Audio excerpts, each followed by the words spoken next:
Welcome to the first panel of the symposium. It's so nice to finally meet all of you, and it's a great honor to have you all here. My team knows how excited I've been for this session, and you are some of my favorite advocates for plant-based nutrition, so I'm really looking forward to this conversation, and thought I would give a quick intro for each of you before we get things started. We have Dr. B here, so I'm afraid I can't pronounce your last name correctly, who's an award-winning gastroenterologist and the New York Times bestselling author of the book Fiber Fueled. We have Dr. David Katz, who's the founder and former director of Yale University Yale-Griffin Prevention Research Center, the past president of American College of Lifestyle Medicine, and president and founder of the nonprofit True Health Initiative, as well as the founder and CEO of Diet ID. And we have Dr. Milton Mills, who's a practicing critical care physician in Washington, D.C., and previously served as Associate Director of Preventive Medicine and as a member of the National Advisory Board for the Physicians Committee for Responsible Medicine. So to start things off, I'd love to give you each a few minutes to tell us more about your work and your backgrounds. And Dr. B, why don't we start with you first? Thank you, Samantha. It's an honor to be here and talk to everyone today, and honor to be here with Dr. Katz and Dr. Mills. So I actually have a little presentation I put together. I'm taking on the challenge of trying to change the way that you think about fiber in just 10 minutes. And so this is me a little under 10 years ago. I was 32 years old and 50 pounds overweight, anxious, depressed, high blood pressure, low self-esteem, and tremendous fatigue. A lot of things going well in my life, but I didn't feel that way. I felt miserable, to be honest with you. And what I was suffering from, and I just didn't realize it, is I was suffering from the diet that I was raised on and a complete deficiency of fiber in my diet. And now here I am, and I'm 40, and it was through changing diet that actually I was able to get my health back and bring back vibrance into my life and feel the way that I believe every person deserves to feel. And so fiber has become the thing that I want to talk about. We have a problem here in the United States, three major problems when it comes to fiber. The first is that we're not consuming it. The average American is consuming just 17 grams of fiber per day. We're perhaps the most fiber deficient society of modern times. 95% of us are not even getting the minimum recommended amount of fiber on a daily basis. And part of the issue is we don't recognize the importance of fiber. It's poorly understood. We have people on the internet, so-called experts, who tell us that it's not essential to human health.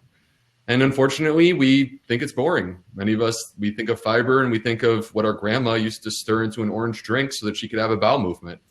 And it's time for us to change that. I think fiber is sexy. I think the science surrounding fiber is incredibly exciting. And I want to share some of that with you today. So let's talk about how this works.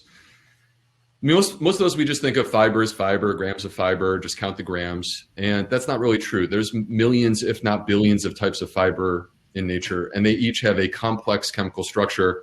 What I'm showing you here is the complexity of literally just one type of fiber that exists.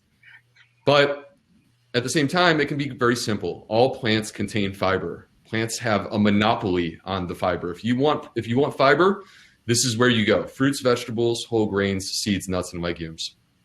And because of the complexity of fiber, because it's so hard for us to break it down, we classify it into two main types: insoluble fiber and soluble fiber. And many of us, we have heard this story about fiber where it's just like it goes in the mouth and it wiggles its way through the intestine, and then it launches out the other end like a torpedo. And that is actually the story of insoluble fiber. Insoluble fiber is roughage. It's not processed or digested, and it just comes out the other end. But there's a lot more to fiber than that. Soluble fiber is a completely different story. Soluble fiber is the preferred food of our gut microbes. It passes through our small intestine untouched. We, as humans, do not have the enzymes to process soluble fiber.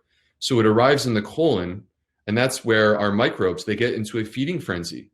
They actually consume the fiber, they metabolize it, and they're able to grow stronger because of it. So I'd like to call a quick timeout to introduce those of you who have not heard all the hype that is the gut microbiota. It turns out that we as humans are not alone. We are, in fact, a superorganism that is made up of us, the human being, along with 39 trillion microbes, which is our army of little soldiers. They are bacteria, fungi, archaea, parasites, and viruses. And if you look at it, we have 30 trillion human cells, but 39 trillion microbes. That means we are less than 50% human. And if you were to look at the classic cells, the way that I think of a cell, it has a nucleus, mitochondria, Golgi complex, that kind of thing. If we look at those, we only have 3 trillion of those kind of cells, which means that they outnumber us 10 to 1. We have at least 300, if not 1,000 different species of microbes that are a part of us as humans. It's an ecosystem. And they play a critical role in some of the most important parts of human health, human physiology. They play a central role in our digestion, but they also are deeply intertwined with our immune system, our mood, cognition, our metabolism, our hormones, even the way that we express our genetics. Imagine discovering a new organ that is connected to all 6 of these things. That's where we are in science right now. We didn't really understand much about the microbiome until fairly recently, and now we're starting to understand it, and we're seeing these connections that are so incredibly powerful for human health and human physiology. And there's this special connection that exists between the plants in our diet and the microbes in our gut. And to me, this is the key to human health. Because when you consume plants that contain fiber, that fiber is prebiotic. It feeds the microbes that live in your colon. And when microbes consume prebiotic fiber, they release the 3 molecules that you see here on this page: acetate, propionate, and butyrate. These are the short chain fatty acids. And I hear all this noise in the nutrition space about lectins and phytates and oxalates, and we're wasting our time. And what I'm not hearing enough talk about is the most anti-inflammatory molecule that I've ever come across, which are short chain fatty acids, which we get from the consumption of fiber. But 95% of us are not even getting the minimal recommended amount of fiber. And in order to optimize our gut, there's one strategy that I want to relay to you today. Every plant has unique fiber. Fiber is not just fiber. Again, millions, if not billions of types of fiber in nature. We don't even have an estimate. And if you restrict or eliminate the unique plants in your diet, you are restricting and eliminating types of fiber that will feed specific families of microbes.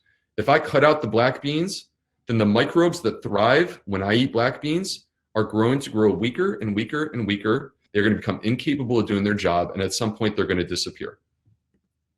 So what we need is a more diverse diet. We need diversity of plants. When we have diversity of plants in our diet, all those different types of fiber will feed all the different types of microbes. Diversity of microbes is a measure of health within the gut, our ecosystem. So I know this makes sense. It's logical. But logical is not enough. We need actual science to back up our assertions. And that's why I'm talking about it, because this is the American Gut Project. The American Gut Project is the largest study to date to allow us to make connections between our diet and our lifestyle and the health of our microbiome. It involves the US, Australia, the UK, and 42 other countries and territories. It is from throughout the entire world. Over 11,000 people have contributed to this study. And Rob Knight, who is the lead author from the American Gut Project, stood at the podium at Digestive Disease Week in 2017. I was in the front row. And this is what he said: the single greatest predictor of a healthy gut microbiome is the diversity of plants in your diet. So the solution is not restriction, which is what all the fad diets want us to do. The solution is actually the opposite: abundance and diversity. We should shoot for as many different plants per week as we can. 30 or more is a good goal to have. And the bottom line is that plants have fiber. Fiber is the preferred food of our gut microbes, and each plant has a unique mix of fiber to feed a unique mix of microbes. So when we eat a diversity of plants, we are supporting biodiversity within our microbiota. Biodiversity is a measure of health within that ecosystem. And a biodiverse microbiota fueled by fiber is the strongest tool that we have for human health. I really sincerely believe that. So, and this is my book, Fiber Fueled, the playbook for gut health in an overfed, undernourished, and hypermedicated world. And I thank you for giving me the time to come and talk to you today.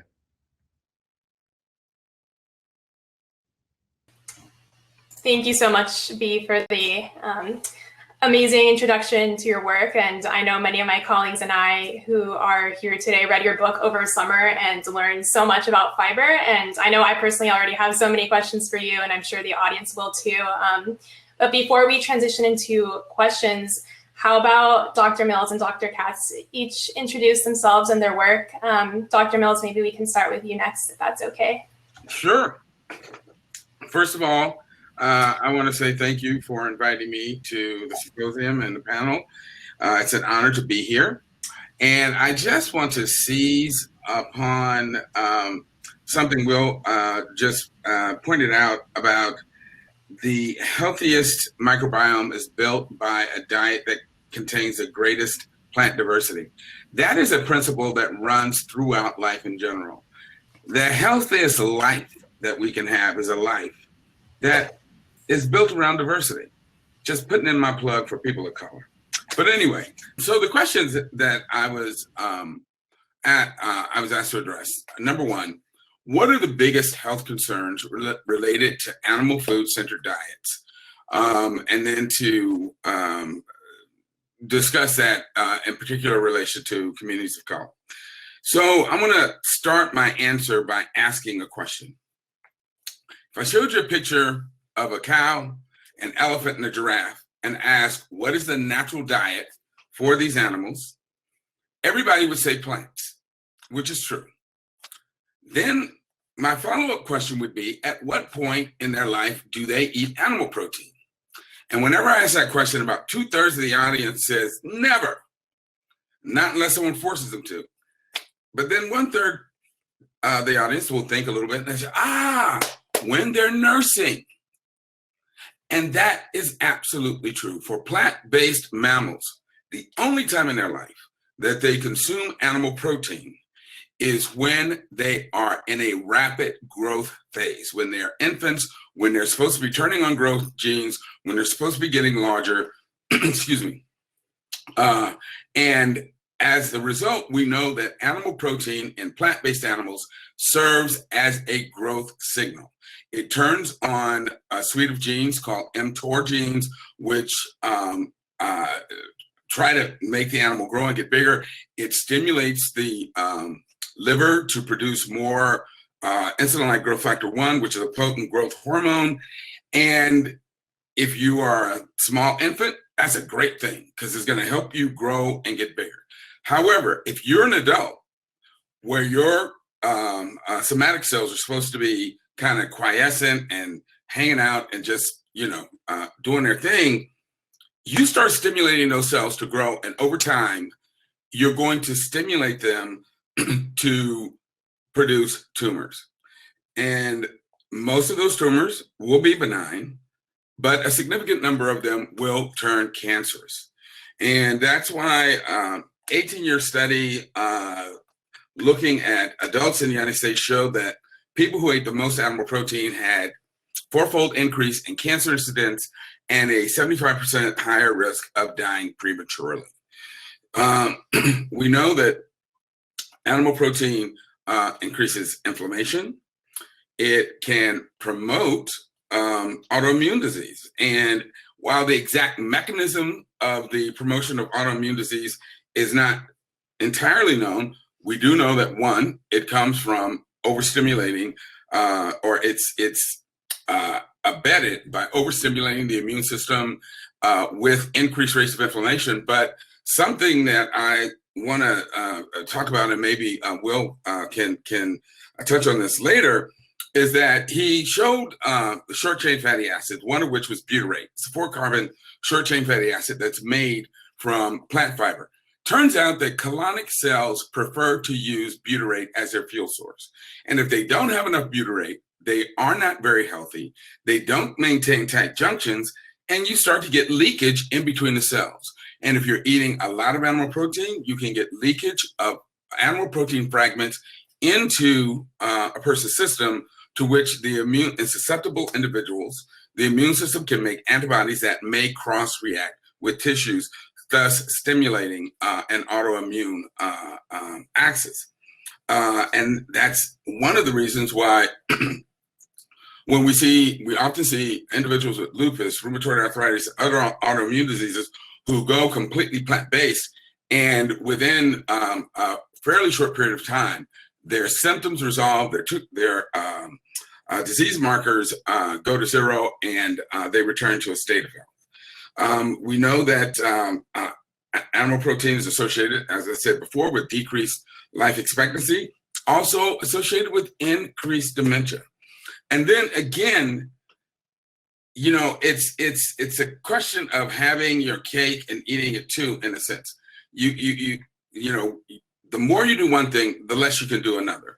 And what that means, animal foods a person eats, it crowds out what we should be eating, and those are the plant foods, which not only have all of that beneficial fiber that Will talked about, but they are loaded with antioxidants, phytochemicals, and scores of nutrients that we know can slow down aging, increase the length of telomeres at the end of our chromosomes, which help reduce disease risk and increase lifespan, and help make us more resistant to things like viral infections and so forth.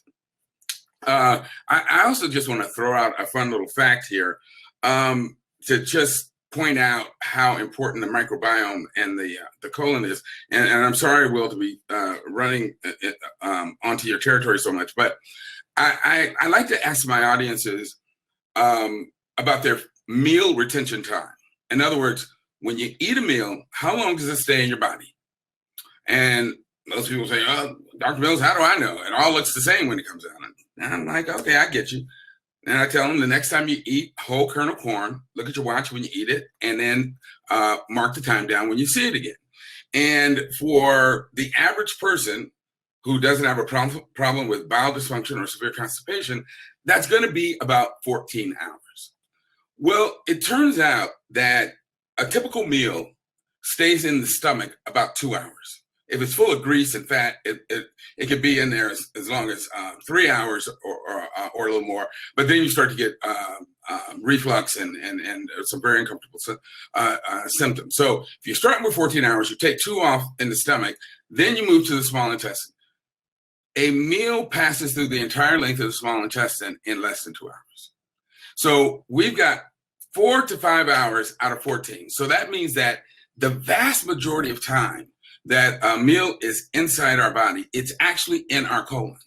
And the reason it's there is not to hang out like relatives that won't go home.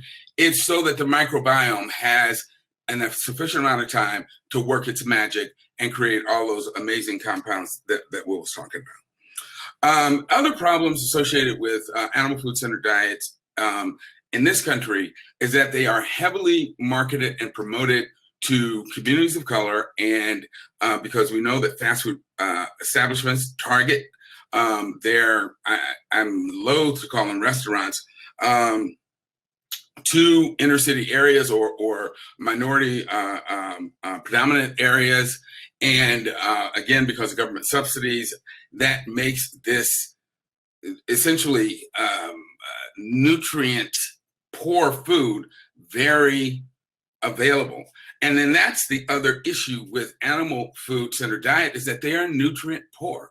Not only don't they have the fiber that we need, they don't have all of the other important plant phytochemicals and nutrients that our bodies essentially developed and expect to be in a meal that we eat. And so I try to get people to understand that eating is not supposed to be a hedonistic experience focused only on what food tastes like. Food is supposed to be a vehicle for the delivery of nutrients and healthy forms of energy to our body.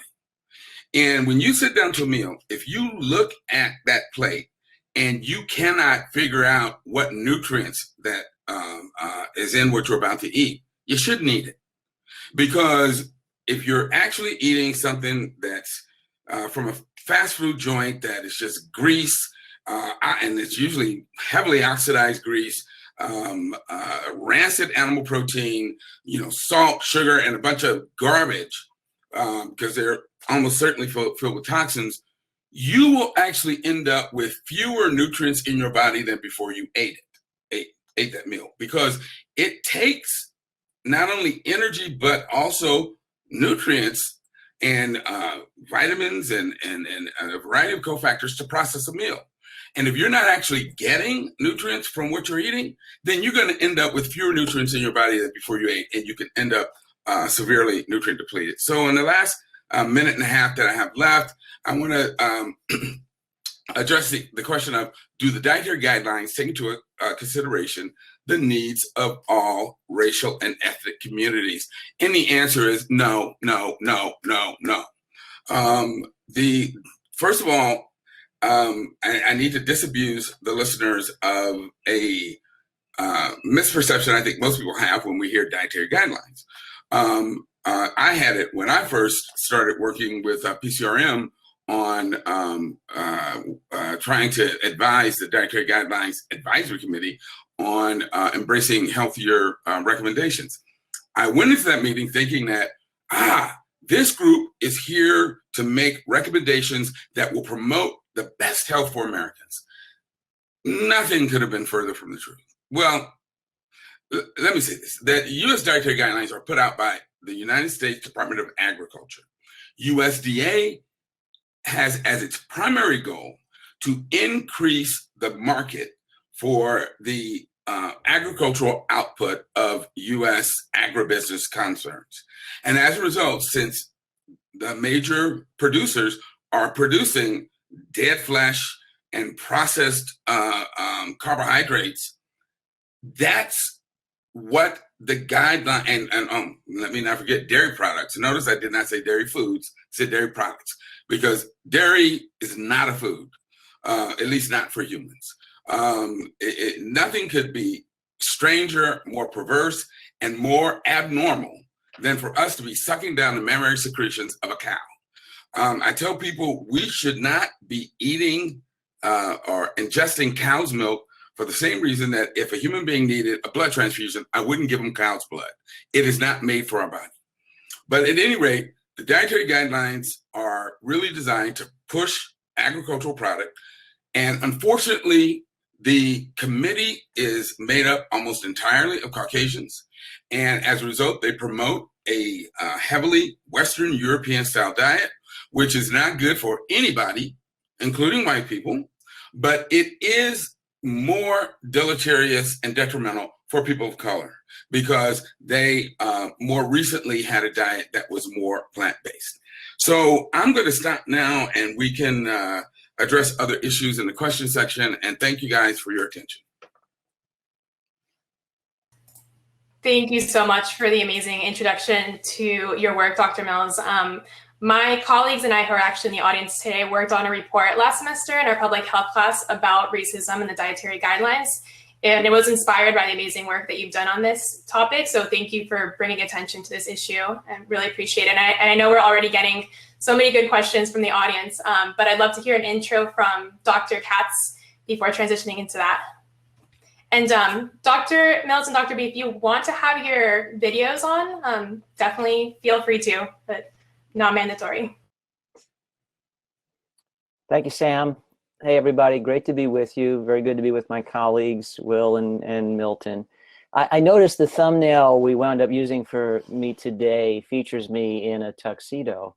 And I'll tell you why, at least one among the reasons why I didn't feel like wearing a tuxedo this particular Saturday afternoon here in Connecticut. I actually have COVID now, and it does seem relevant we might talk about this particular scourge since we're in the midst of the pandemic and we're still mired in the dark days of it, although I definitely see a light at the end of the tunnel. I'll come back to COVID in just a second. Sam kindly invited us to make an introduction. So just briefly, I trained in internal medicine, which is basic care of adults and everything that goes wrong with them. And it was during that time when I was spending over 100 hours a week in the hospital that I recognized that easily 8 out of 10 people in hospital beds had stuff they never needed to get, if only they had used lifestyle as medicine, although I didn't understand the value proposition of that quite so fully back then. But I did understand the value of preventing bad stuff rather than waiting to fix it after the fact, because I had heard the Humpty Dumpty nursery rhyme. We can't unscramble an egg, we can't uncrack a shell. If you've got intact vitality, you want to keep it that way. So I did a second training program in preventive medicine, public health, and the rest, as they say, is history. Not long after I graduated, this was in 1993, I completed my preventive medicine residency at Yale. A paper came out in the Journal of the American Medical Association entitled Actual Causes of Death in the United States. And in that seminal paper, I consider it one of the greatest important publications in the peer-reviewed literature in the modern era. Bill Foege and Mike McGinnis noted that what we usually refer to as causes of death, heart disease, cancer, stroke, diabetes, etc., are not really causes at all. They are effects. And they were among the first to ask the question, effects of what? And in this paper, which I certainly commend to your attention, they enumerated a list of 10 underlying root causes that collectively accounted for all of these immediate or more proximal causes of death that show up on death certificates. And those causes are things that we control and things we do and things we can change, sometimes only for one another. Sometimes the best and sometimes the only robust defense of the human body resides with the body politic. We need effective policies. We need environmental reforms and social justice and some of the things Milton was talking about. But sometimes we have to come together to defend ourselves against toxins, toxins of the spirit, toxins of the body. But many of the leading root causes of premature death in the United States were behaviors that potentially we can control individually. And I say it that way because let us concede on an uneven playing field, the choices any of us makes are always subordinate to the choices all of us have, and we don't all have the same choices. But in any event, it was perfectly clear that the action was with lifestyle, because all the way back in 1993, just 3 factors, 3 modifiable factors accounted for more than 80% of the premature death that occurs every year in the United States. And those 3 factors were bad use of feet, forks, and fingers. In other words, inadequate physical activity, poor dietary patterns, and doing this, tobacco. Now, back in 1993, some 30 years ago, tobacco was the #1 cause of premature death and chronic disease. Flash forward to now, diet is #1. And I commend to your attention not only this paper by McGinnis and Foege back from 1993 in JAMA, but also an op-ed in the New York Times, August 26th of 2019, Our Food is Killing Too Many of Us.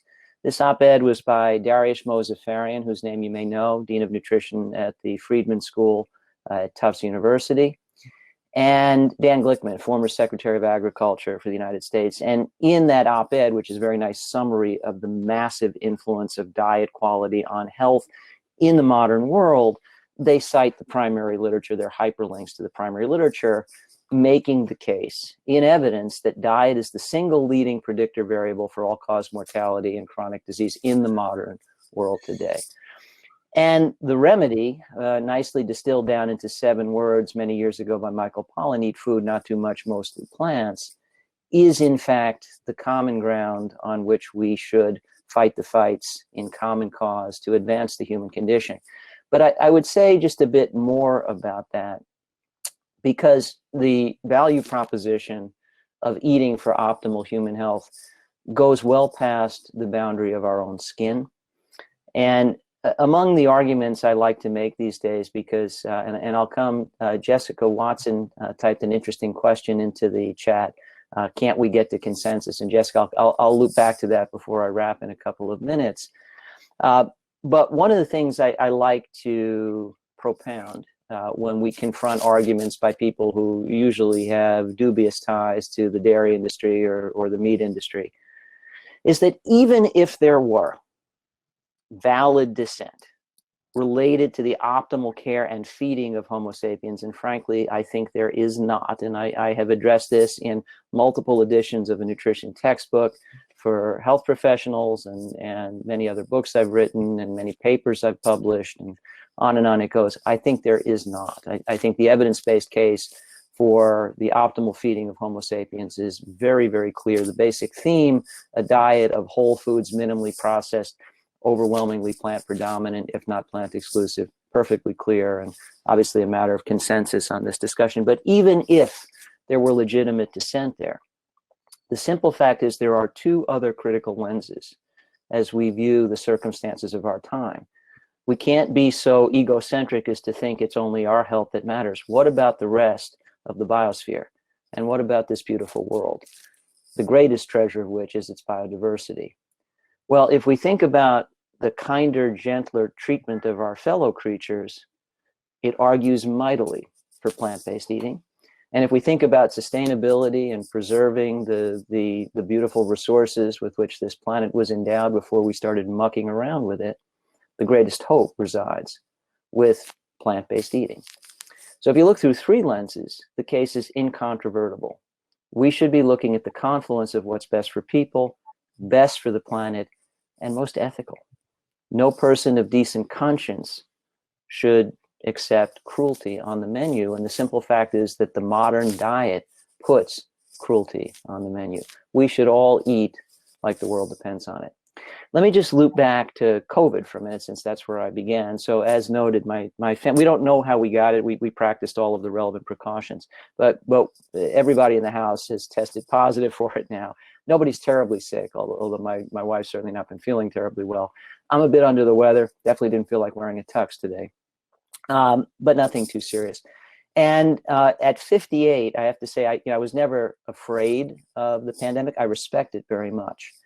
But I volunteered on the front lines. I after 30 years of patient care, I retired from patient care to focus my efforts in public health. But I did come out of retirement to volunteer in New York City last spring when we were dealing with our surge in this part of the country. And, obviously wore an N95 mask and took all the usual precautions, but still was not afraid. And the reason I was not afraid is because lifestyle is my medicine. What we know about COVID is that it's not a one-size-fits-all threat. It's a very dangerous infection for people who are very old and very sick. And for people who are young and healthy, or younger than their chronological age because they're extremely healthy, it's a much lesser risk. And I'm in that category, not because I'm special, but because this is what I do. Pilots can fly planes. Preventive medicine specialists ought to know how to prevent chronic diseases, and I do. And I practice what I preach. So I have lived, to the best of my ability, an optimal health-promoting lifestyle my entire adult life: routine physical activity, avoidance of toxins, plant-based eating, try to get enough sleep, try to mitigate stress. Some of those are tougher than others. I have a lot of love in my life. I have 5 grown children, my beautiful wife, Catherine. And by the way, my wife, who's a Berkeley grad before she went on to do her graduate work at Princeton, brilliant cook. She grew up in southern France. And all of the Katz family recipes are available to all of you freely at your disposal via her website, Cuisinicity.com. It's like Cuisine City with an I in the middle. Help yourselves. Cuisinicity.com, all of Catherine's greatest hits. So I was not afraid of COVID, and I can tell you I have it now, and it's not pleasant, but it's not that big a deal. And that's not to make you disrespect it. Respect the virus, respect the pandemic, but there really is not cause either for panic or for helplessness. And I think one of the huge mistakes we've made in this country, and frankly around the world, is to fail to take advantage of this crisis, right? Never waste a good crisis. Well, the biggest opportunity in the COVID crisis, other than informed, rational, disciplined, cogent public policy, and thank goodness we now have grown-ups in charge of the country, was to tell everyone, actually, the risk factors for bad COVID are modifiable. Obesity, hypertension, dyslipidemia, coronary disease, type 2 diabetes, insulin resistance, massively modifiable with diet and lifestyle as the best medicine. There has never been a more important time for a Let's Get Healthy Together campaign. And let's do everything possible to make it accessible to everyone. So I would argue that we have an acute mandate to prioritize chronic good health and to make it accessible to all. It's the best defense against COVID. And in my case, at 58, I think it's the reason I can count on getting through this without any significant sequelae. The other comment that I wanted to make is that I believe fervently, if diet is the leading cause of premature death and chronic disease in the world today, we should be measuring it in everybody. Imagine if we all agreed blood pressure was very important and needs to be managed, but no one had invented the blood pressure cuff. We never measured blood pressure. There's an expression from the world of business: we don't tend to manage what we don't routinely measure, and it's just as apt in medicine, where we have vital signs. We measure the things that are vitally important, but diet quality is most important. There was actually a call within the past several months from the American College of Cardiology for diet to be assessed routinely in every clinical encounter. It's that important. But they also went on to say we need new tools to do that. And when I tell you I have migrated from 30 years in clinical medicine and research to other activities in public health, one of those is to found a company called Diet ID, where we have invented a method of dietary assessment that can give you full dietary details in 60 seconds. It's fun, it's easy, it's effortless, it's infinitely expandable. So we're on a mission to make diet a vital sign because it deserves to be, and you can learn more about that at dietid.com. And then finally, back to Jessica and your very good question, or really provocation. And the question that she typed in the chat flow was, is there something we can do to try and elevate consensus about nutrition?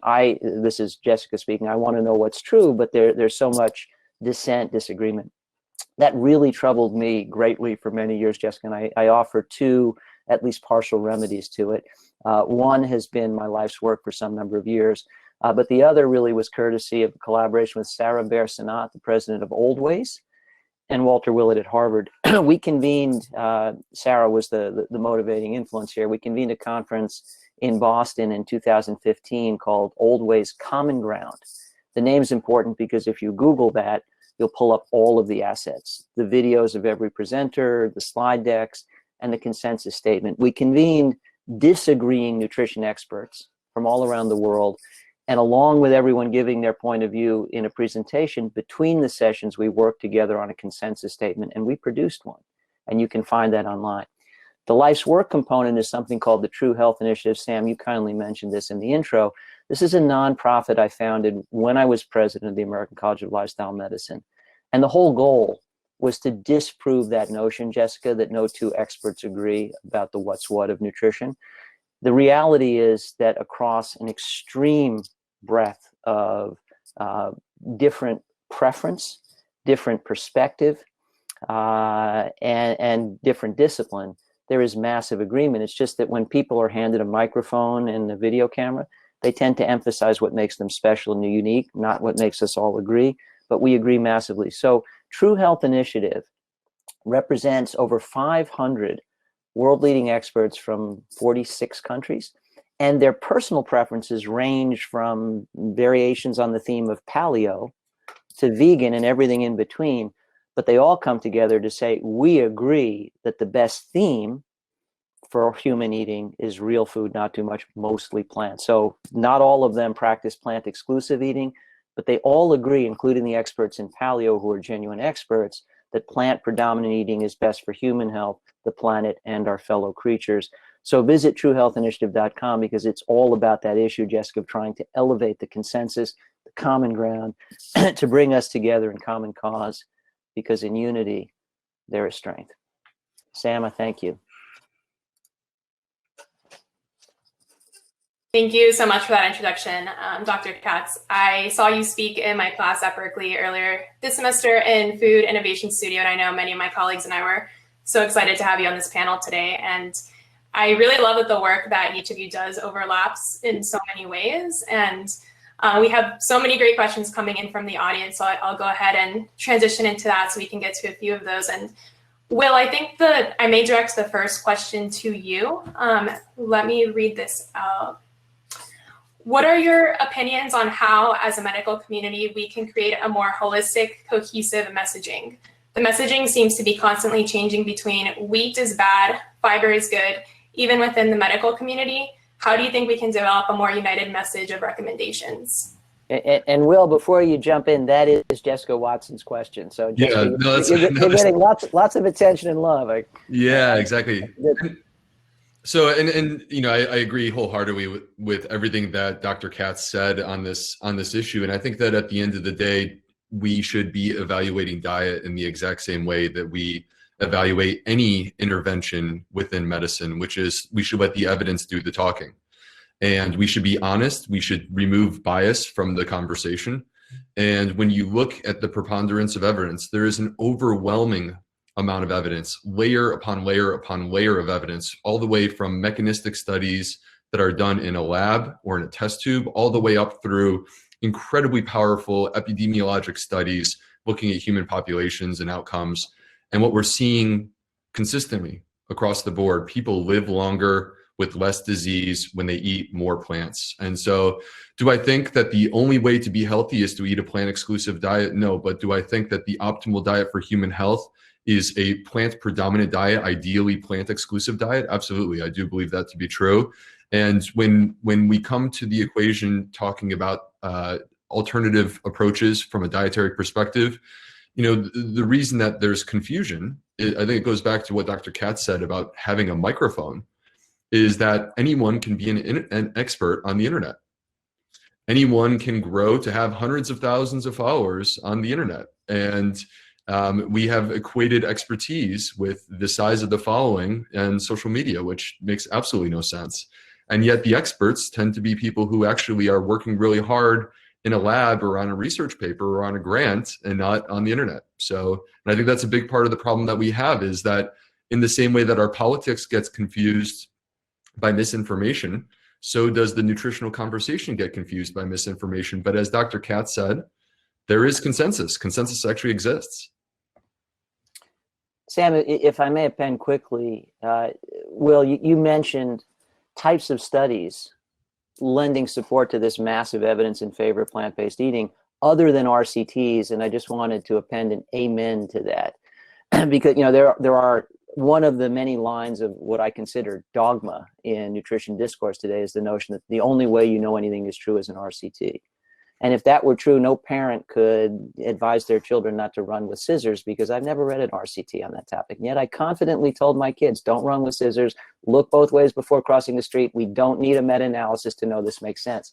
So you're absolutely right. You know, it's just very important that this audience of, I think, mostly young people appreciate that what we know with such conviction is predicated on the aggregation of mechanistic studies and ethnographic studies like the blue zones that tell us what happens to whole populations of people over multiple generations. We don't have multi-generational RCTs and RCTs.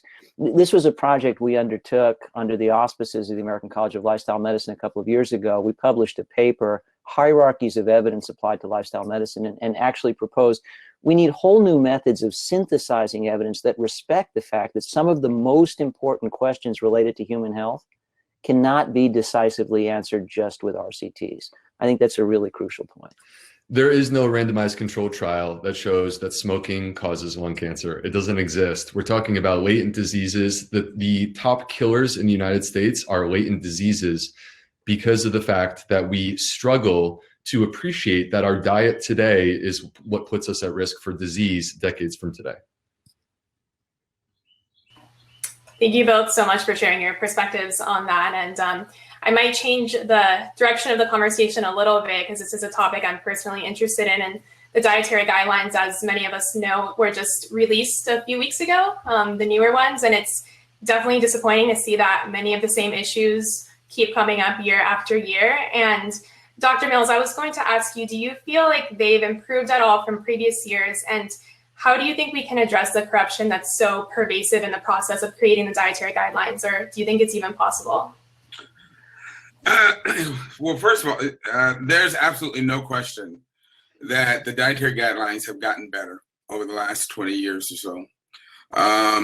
We've gone from the nonsense of the 4 food groups through the lunacy of the food pyramid to now the power plate, which is more logical from a nutrition standpoint.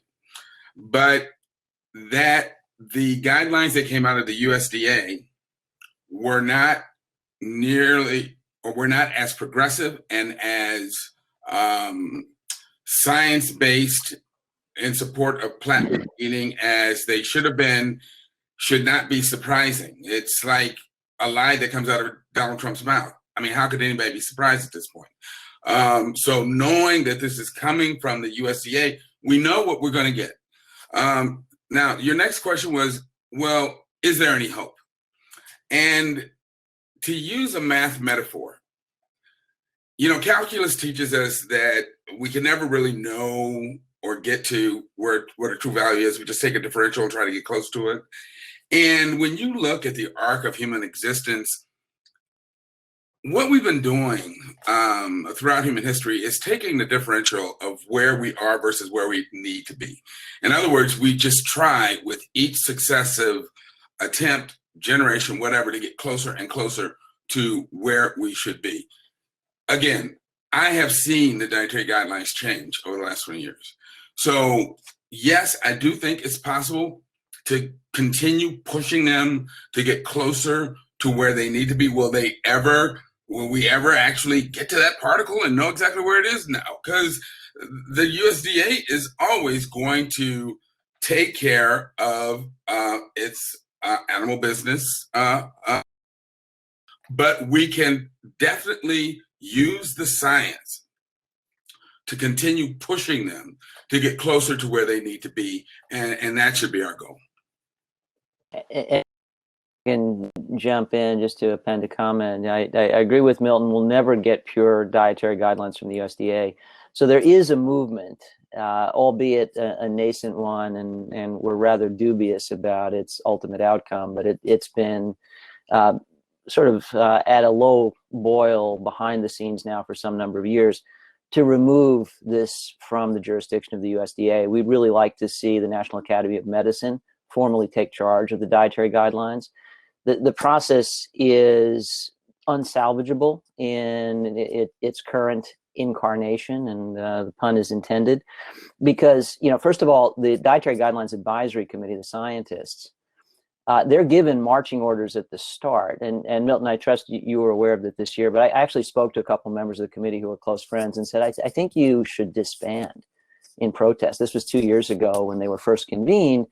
And we all heard they're not going to be allowed to address meat or sustainability. So disband and protest. You cannot generate timely, relevant dietary guidance when, as scientists, you're being told to ignore what is probably the most critical aspects of the science. And to generate dietary guidelines that ignore sustainability is like saying, go ahead and eat up all the food and let your kids starve. It's absurd. It's inhumane.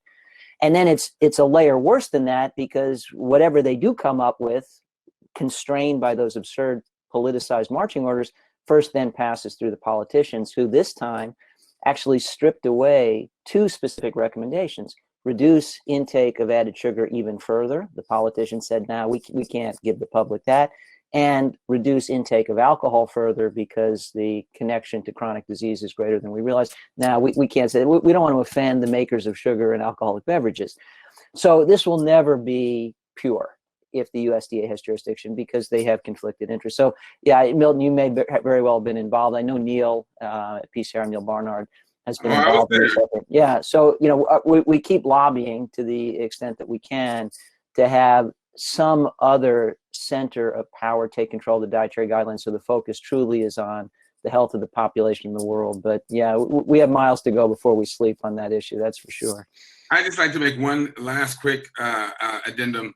I would encourage all your students, if they haven't seen it already, to Google Dr. Mills' testimony before the Dietary Guidelines Advisory Committee, because I was there. And then I have a snarky comment, and that is, I do hope they remove the dietary guidelines from USDA and give it to a science-based body, because then the neurologists will have a field day, because there will be strokes everywhere in the agribusiness industry. Thank you so much for sharing your perspective. And I know exactly which video you're talking about, Dr. Mills, and my colleagues and I watched that and really, cool. Yeah, so thank you. And I know we're sadly running out of time. I wish you guys could stay on for the rest of the day, but given we only have a few minutes left, I would love to hear from each of you if you could give one piece of nutritional advice to everyone in this audience, what would it be and why? And I know some of you've already discussed this somewhat in your talks as well. Can I jump in first, because I actually have another Zoom meeting I have to do at the top of the hour, and there was a question I saw in here asking about organic meat versus conventionally raised meat, and was that any healthier? Was it any better? I'm going to hit my share button because I want you guys to be able to. Can you see this chart that's on my screen? No? We can't see it. There is a little button on the bottom. Oh, there's. Yeah. Then choose. You'll get a pop-up window, sir, and then choose the thing you want to show us, and then hit share. Let's see. Oh, okay. Geez. All right, I see you. My entire screen. All right, share. Oh, come on. Why isn't it working? Well, you know what? I can't. I don't want to take up all the remaining time. So let me just say, the chart I wanted to show you guys was a chart looking at leucine content of different commonly eaten items. And you'll notice I didn't say different foods because I'm trying to be really precise with the language I use these days. But it compares fruits, vegetables, legumes, and grains to dairy products, sea animals, and poultry, and or I should say birds and mammals. And what's interesting is that the dairy products, and the animal tissue all had much higher levels of leucine than the plant foods. The grains and legumes actually have a good amount of leucine, certainly enough to keep us healthy. But what's interesting about this is that leucine is the most important amino acid for turning on those TOR genes that I spoke of, those cancer-causing genes in adults. And what's clear is that eating foods of animal origin, that you will ingest so much leucine, you're going to turn on those TOR genes and raise your levels of IGF-1, which is what you do not want. Whereas if you eat plant sources of protein and food, you'll get enough leucine to keep you healthy, help you build muscle, but not so much that you turn on these cancer-causing genes. So, and I'm kind of the Bernie Sanders of this panel because I am a purist. I'm over here in the wilderness, screaming my head off. I do not believe that it is true that a mixed diet is the healthiest diet. Human beings are herbivores. And if you haven't seen my lecture, Are Humans Designed to Eat Meat? I encourage you to go watch it. If you, the way medicine approaches what diet should be eat is they say, well, let's look and see, which humans live the longest, which humans are the healthiest, and clearly the data shows the less animal foods, the more plants, the better you do. But they'll say, well, we don't have evidence that a purely plant-based diet is better than one that contains a little meat. Well, the reason we don't have that data is because we haven't done the studies. I can take a giraffe and feed it 90% plant fodder and 10% meat, and the giraffe will probably do pretty okay and live close to its normal lifespan. But that does not mean it was designed to eat that meat. And it's the same thing for humans. Yes, we choose to eat animal tissue, but we do not have one physiologic or anatomic adaptation that causes us to either need meat or and equips us to eat it. So bottom line is, please eliminate the animal foods from your diet. Go plant-based. You'll be happier, healthier. Your mind will be more agile. You'll live longer and reduce your risk for dementia. And then I got to run. It was a wonderful being here. Great to see Will, David, everybody. And again, you guys did a great job. Thank you for inviting me. Thank you for being here, Dr. Mills. My pleasure. All right. See ya. And I know we have a couple minutes left, but we do have a stretch break coming up, so we can stay a couple minutes over if you all would like. But I'd love to hear any closing comments or final remarks that you each might have for the audience. Dr. B, if you want to start. I think that the amazing thing about the microbiome, which is what, my area of interest and expertise, the amazing thing about it from my perspective is that it's incredibly complicated and dynamically changing by the microsecond. And there's a lot that we still need to learn, but yet what the science is doing is it's reinforcing to us incredibly simple principles that work. And it's the exact same thing that my grandma used to tell me when I was a kid, which is that you need to eat more fruits and vegetables, that you need to exercise, move your body, that you need to sleep, and that you need to have, Dr. Katz alluded to this, loving relationships in your life, human connection. We are social creatures. We are designed for that. And so it's just incredibly simple and yet so powerful, the way that we have the ability to shape and transform our gut microbiome into whatever we want it to be. And all that it requires is making the choices that are the same choices that our grandma used to always ask us to do. And so that would be my closing thought. Thank you so much for sharing that. Appreciate it. And thank you, Sam. Just a couple of things quickly. First, when dogma barks, we can't hear one another.